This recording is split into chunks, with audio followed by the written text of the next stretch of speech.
العلم هو النور الهادي والمفتاح لكل الخير من يرد الله به خيرا. الحمد لله وكفى والصلاة والسلام على رسوله المصطفى وآلہ المجتبى اما بعد. باب المعاصی من امر الجاہلیہ.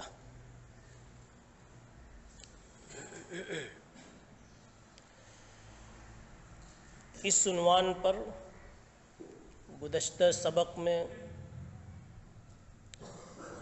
چند اجزاء پر گفتگو ہوئی تھی، خاص طور پر ترجمۃ الباب سے متعلق ترجمۃ الباب کا مفہوم اور اس کا مقصود، اور پھر اس کے پیچھے امام بخاری رحمۃ اللہ علیہ کا استدلال. یہ بات پچھلے سبق میں آ چکی. طلبہ عزیز، آپ کے ہاتھ میں جو نسخہ ہے اس نسخے میں روایت احنف ابن قیس والی پہلے ہے اور ابو ذر غفاری رضی اللہ تعالی عنہ والی روایت بعد میں ہے. اور اسکرین پر اس وقت جو ہمارے سامنے روایت ہے، اس میں ابو ذر غفاری کی روایت پہلے ہے اور احنف ابن قیس والی روایت بعد میں ہے. اس اختلاف کو اور اس فرق کو پیش نظر رکھیں.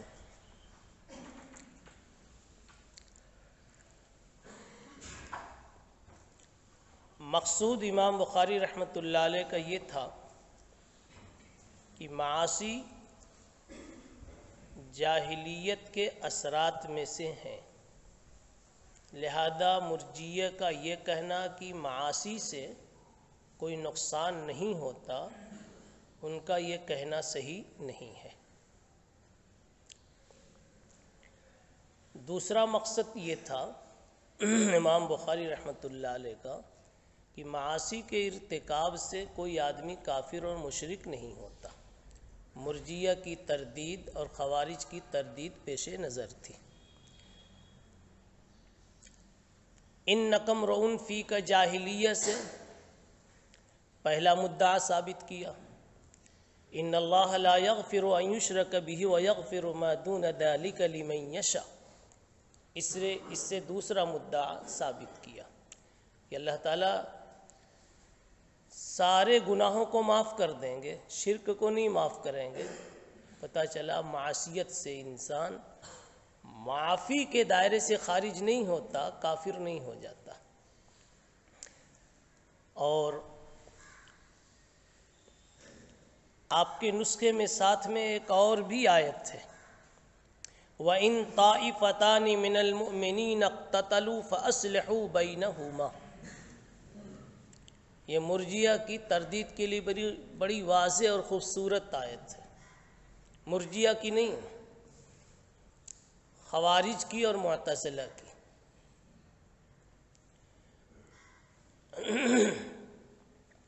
خوارج اور معتزلہ نے یہ کہا کہ بندہ معاصی کی وجہ سے ایمان سے خارج ہو جاتا ہے، اور یہ آیت یہ کہہ رہی ہے کہ باوجود معصیت کے بھی بندہ مومن رہتا ہے. اس لیے کہ آیت کا حاصل یہ ہے کہ اللہ تعالیٰ فرماتے ہیں کہ مومنین کی دو جماعتیں آپس میں ٹکرا جاویں، اقتتال کر لیں، جھگڑا کر لیں، لڑ بیٹھیں، فَأَصْلِحُوا بَيْنَهُمَا، ان کے درمیان صلح کر دیں. یہ جھگڑا کرنے والوں کو اللہ تعالیٰ کہہ رہے ہیں کہ مومنین کی دو جماعت ہے. پتہ چلا جھگڑا بھی کر رہے ہیں، مومنین بھی ہیں. کتنی خوبصورت تردید ہے معتزلہ اور خوارج کی. اسی پر تو میں کہا کرتا ہوں، حق مذہب پر ہونے کے بعد کبھی مت گھبراؤ کہ کیسے ثابت ہوگا. جب حق ہے تو ہر جگہ سے ثابت ہوگا. سمجھ میں بات آئی نا جی؟ کتنی خوبصورت شکل میں اہل حق کا مدعا ثابت ہو رہا ہے اور باطل کا بطلان ثابت ہو رہا ہے۔ اب روایت کو دیکھیے۔ یہ روایت شروع ہوتی عبد الرحمن ابن مبارک کی سند سے اور پہنچ رہی حسن بصری سے گزرتے ہوئے احنف ابن قیس پر۔ احنف ابن قیس کے بارے میں بعض لوگوں نے لکھ دیا کہ یہ صحابی تھے، لیکن دوسرا قول جو راجح ہے وہ یہ ہے کہ یہ مخضرمین میں سے تھے۔ رسول اللہ صلی اللہ علیہ وسلم کے دور میں تو پیدا ہوئے تھے، بچے تھے، پیدا ہوئے، لیکن ملاقات کا شرف حاصل نہیں ہوا۔ بعض محدثین مورخین نے یہ تصریح فرمائی ہے۔ البتہ یہ بڑے تھے خوش نصیب، اجی خوش نصیب اس لیے تھے کہ غائبانہ ان کو دعا مل گئی جناب رسول اللہ صلی اللہ علیہ وسلم کی۔ ایک موقع پر میرے مصطفیٰ نے کہہ دیا، کہو صلی اللہ علیہ وسلم، اللہم اغفر للاحنف، اللہم اغفر للاحنف۔ ہاں، میرے نبی نے کہہ دیا اے اللہ احنف کی مغفرت کر دے، جبکہ احنف ابھی حاضر بھی نہیں ہوئے۔ اب کیا چاہیے؟ مولانا ہم لوگ زندگی بھر پڑھا کر کے نہیں سوچ سکتے کہ آخرت کے لیے کچھ ہوا کہ نہیں ہوا۔ ان کے پاس تو نبی کی یہ دعا مغفرت کروانے کے لیے کافی ہو گئی۔ یہ خود کہتے تھے کہ میری زندگی میں جو کچھ نیکیاں اچھائیاں ہیں، ان تمام سے بڑھ کر میرے لیے سب سے زیادہ امید کا سامان یہی دعا ہے۔ ذالک ارجا مما عندی، ارجا شیء مما عندی۔ دعا کیوں ملی؟ آپ کو میں سمجھ رہا ہوں کہ آپ کی نظریں بول رہی ہیں کیوں ملی۔ اگر پتہ چل جائے کہ کیوں ملی تو آپ بھی ایسے رہیں گے انشاءاللہ۔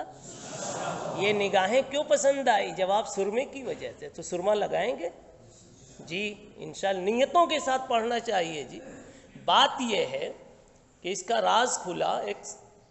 ایک صحابی کہتے ہیں کہ مجھے بنو لیث کے ایک شخص تھے، رسول اللہ صلی اللہ علیہ وسلم نے ان کو بھیجا تھا احنف ابن قیس کے قبیلے میں دعوت اسلام کے لیے، اسلام کی تبلیغ کے لیے۔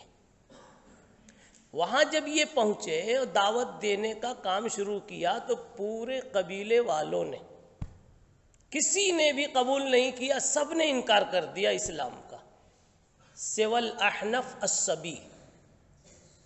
صرف ایک بچے نے اسلام کو قبول کیا اور کہا انہ لیدعو الی الخیر۔ یہ تو اچھی بات بول رہا ہے، یہ تو ایمان کی بات بول رہا ہے، تو اچھی باتیں کہہ رہا ہے، قبول کیے جانے کے قابل ہے۔ کسی نے بھی قبول نہیں کیا سوائے اس بچے کے۔ صحابی نے، اس مبلغ نے آ کر کے جناب رسول اللہ صلی اللہ علیہ وسلم کو یہ قضیہ سنایا۔ میرے نبی خوش ہو گئے، کہہ دیا اللہم اغفر للاحنف۔ یہی تو بات ہے جی، خزاں میں پھول کھلاؤ تو کوئی بات بنے، سمجھا؟ موسم پتجھاڑ میں جبکہ سارے درخت پتوں سے ننگے ہو جاتے ہیں، اس سیزن میں آپ اپنے درخت پہ پتے لا کے دکھاؤ تو کوئی بات بنے۔ بارش کے سیزن میں اگر ہریالی آ گئی تو کیا کمال ہے جی۔ مکے مدینے میں تسبیح پڑھ لیا تو کیا کمال ہے، بمبئی ایئرپورٹ پر اتر کر نظریں بچا کے دکھاؤ تو کوئی بات بنے۔ ایسے ہی کہتا ہوں کہ جہاں پوری بستی اسلام قبول نہیں کر رہی ہے، احنف ابن قیس تنہا ایک بچہ کہتا انہ لیدعو الی الخیر۔ اللہ کی قسم یہ موسم پتجھاڑ میں درختوں پہ ہریالی لانے سے زیادہ کٹھن کام ہے، مگر کر کے دکھا دیا تو مصطفیٰ کی دعا مل گئی صلی اللہ علیہ وسلم۔ یہ احنف ابن قیس ہیں،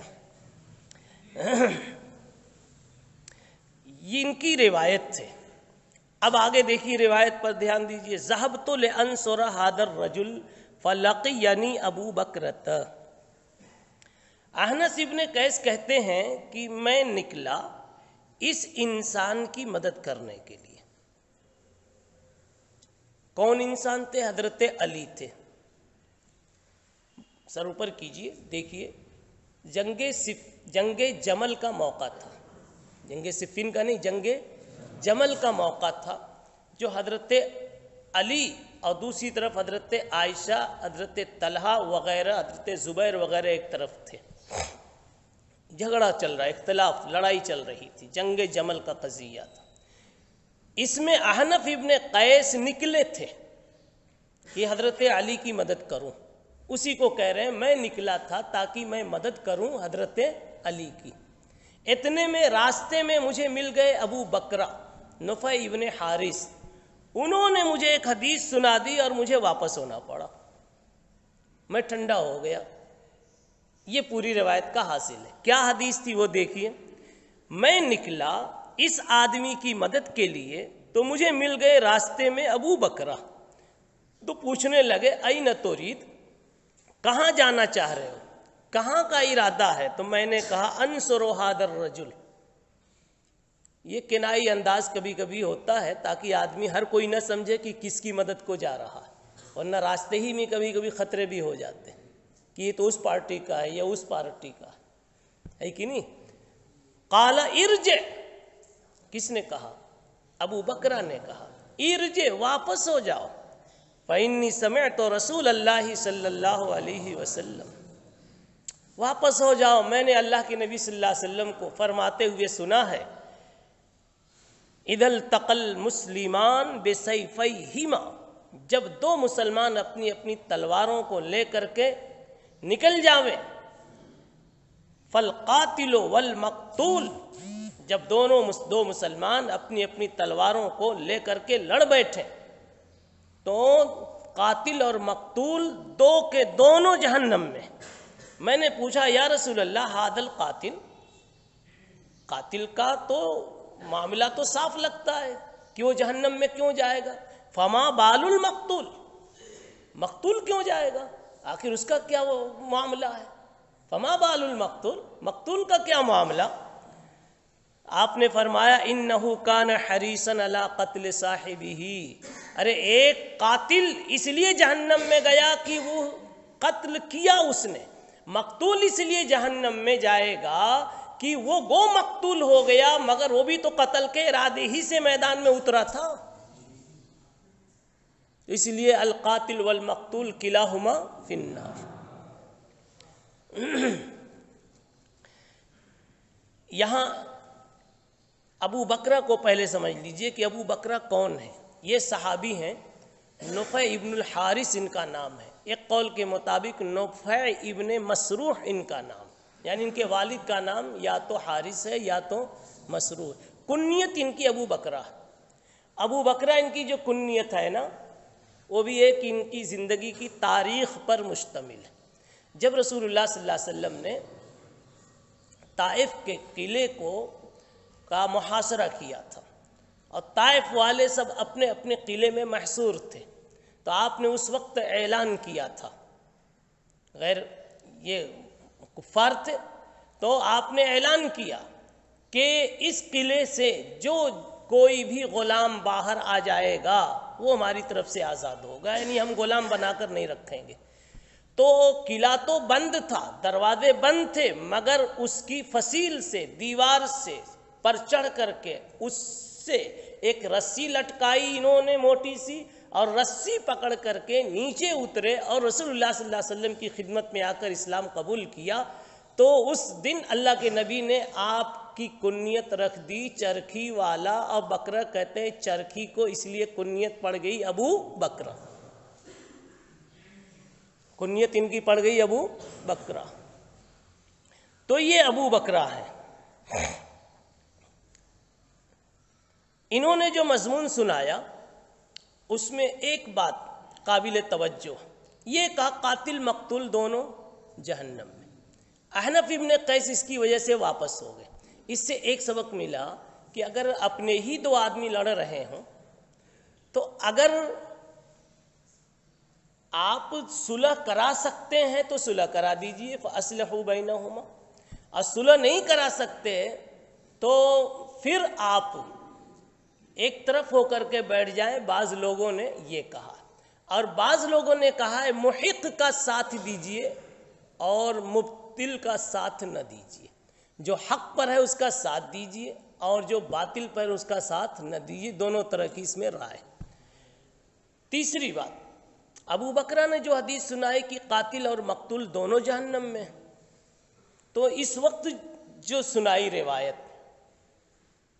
وہ تو نبی پاک صلی اللہ علیہ وسلم کی کبھی کی پہلے کی حدیث ہے، اور آج واقعہ جمل کا ہے، اور دونوں طرف لڑنے والے مسلمان ہیں، اس میں جو قاتل ہوں گے وہ بھی مسلمان، جو مقتول ہوں گے وہ بھی مسلمان، حالانکہ دونوں طرف صحابی ہیں، تو کیا الیاذ باللہ فی النار کا مصداق یہ بھی بنیں گے؟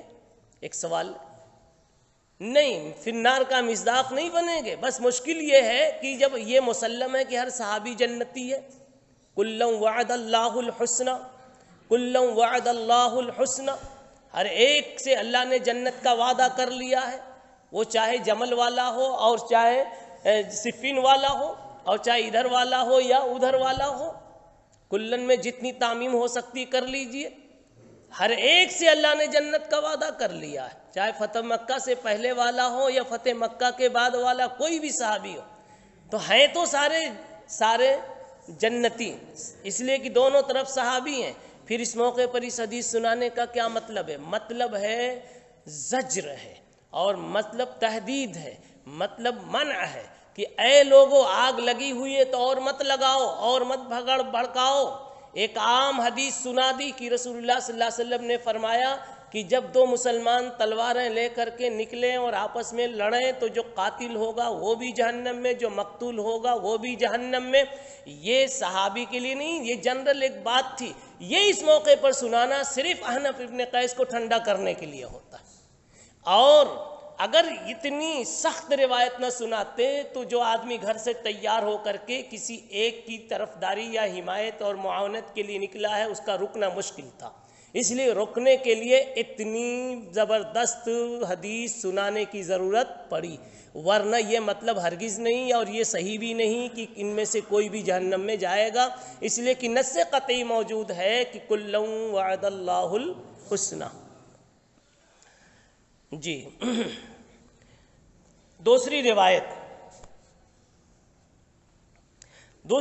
وہی ہے جو کل حضرت ابو ذر غفاری رضی اللہ عنہ کے حوالے سے آپ کے سامنے ہم نے پیش کی تھی کہ انہوں نے حضرت بلال کو یبن السودا کہہ دیا تھا۔